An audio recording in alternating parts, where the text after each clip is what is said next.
नमस्ते। Salary slip में PF और ईएसआई ये दो नाम अक्सर हमारे सामने आते हैं और कंफ्यूज भी करते हैं। तो चलिए आज इस कंफ्यूजन को हमेशा के लिए खत्म करते हैं और इसके पीछे के राज को समझते हैं। हर महीने सैलरी से पैसे तो दोनों के लिए कटते हैं, पर सवाल यह है कि क्या ये एक ही चीज है? इसका सीधा सा जवाब है नहीं, बिल्कुल नहीं। और ये फर्क समझना किसी के भी आज और आने वाले कल की फाइनेंशियल प्लानिंग के लिए बहुत जरूरी है। तो चलिए शुरुआत करते हैं पीएफ से, यानी कि प्रोविडेंट फंड से। इसे आप अपने भविष्य के लिए एक लॉन्ग टर्म सेविंग प्लान की तरह समझ सकते हैं। तो असल में ये प्रोविडेंट फंड है क्या? देखिए, ये सरकार की देखरेख में चलने वाली एक रिटायरमेंट सेविंग स्कीम है। इसका बस एक ही मकसद है, जब कोई रिटायर हो तो उसके हाथ में एक बड़ा अमाउंट हो। कह सकते हैं कि ये भविष्य के लिए एक मजबूत फाइनेंशियल सेफ्टी नेट तैयार करता है। अच्छा, यहाँ एक नंबर है जो बहुत इंपॉर्टेंट है, 20। अगर किसी भी कंपनी में 20 या उससे ज्यादा लोग काम करते हैं तो उस कंपनी के लिए अपने कर्मचारियों को पीएफ की सुविधा देना कानूनी तौर पर जरूरी हो जाता है। ये कर्मचारियों के अधिकारों की सुरक्षा के लिए एक बहुत अहम नियम है। अब सवाल ये कि इस फंड में पैसा आता कहां से है?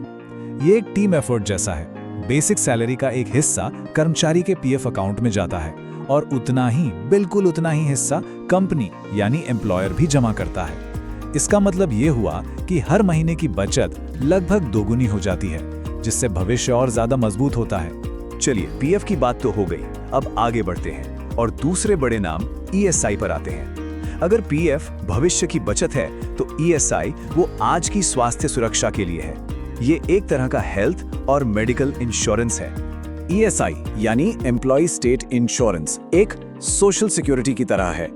इसका मुख्य काम है कर्मचारी और उसके परिवार को बीमारी, चोट या किसी भी मेडिकल इमरजेंसी के वक्त फाइनेंशियल सपोर्ट देना।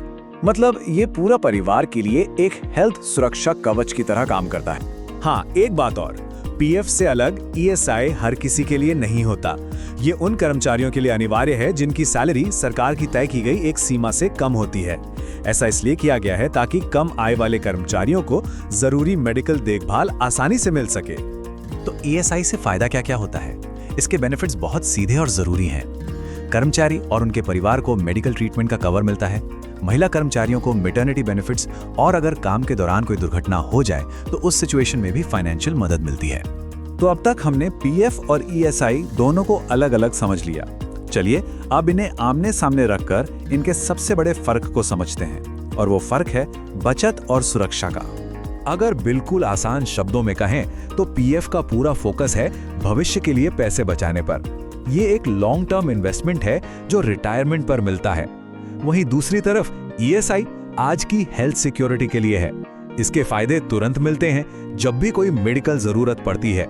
मतलब एक भविष्य के लिए है तो दूसरा वर्तमान के लिए। ये जानना भी बहुत जरूरी है कि ये दोनों स्कीम्स अलग अलग कानूनों के तहत चलती हैं। प्रोविडेंट फंड का अपना कानून है और ईएसआई का अपना।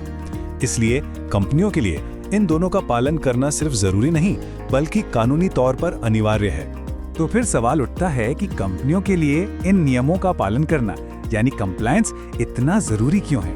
और यकीन मानिए, ये बात सिर्फ कानूनी जुर्माने या पेनाल्टीज से कहीं आगे की है।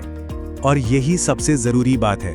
अगर कोई कंपनी पीएफ या ईएसआई के नियमों को ठीक से फॉलो नहीं करती है तो इसका असल नुकसान कर्मचारी का होता है।